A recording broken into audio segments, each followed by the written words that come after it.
Speaking of the past, there were other, not only different geological features, but different creatures.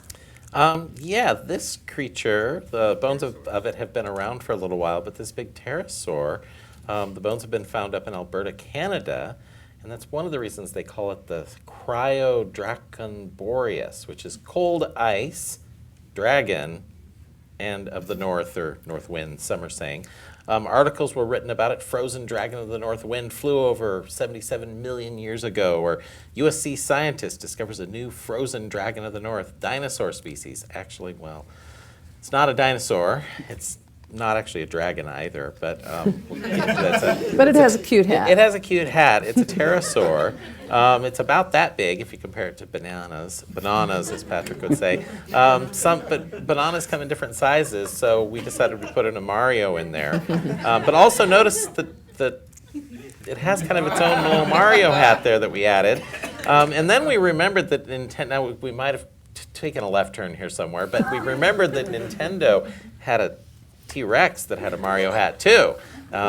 So we threw that in there, although that's not to scale. So we had to fix the scale for the T-Rex to make these all. So now everything in here is sorted to scale. This How big is Mario? Mario is probably around 3 feet tall, we're thinking, and the pterosaur is probably 15-ish feet tall or so. 5'1" is the canon. Super Mario though.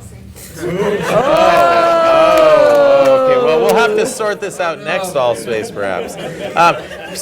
But this Cryodrakon Boreas was about this large compared to a Homo sapien, so there's a human. There's the Furus Noctis, which of course is from How to Train Your Dragon, about kind of around the same size on order, but the other dragon you're familiar with from, of course, the Pterosaur martinensis. Do you know what that is? Jeff made that name up. Yeah, we made that name up. That's the Game of Thrones dragon, one of them, that breathes fire. Is much, much, much bigger. So this thing isn't really dragon-sized. It's not a dragon. It's a pterosaur, which were the largest flying, really a lizard of sorts, sort of a creature like that.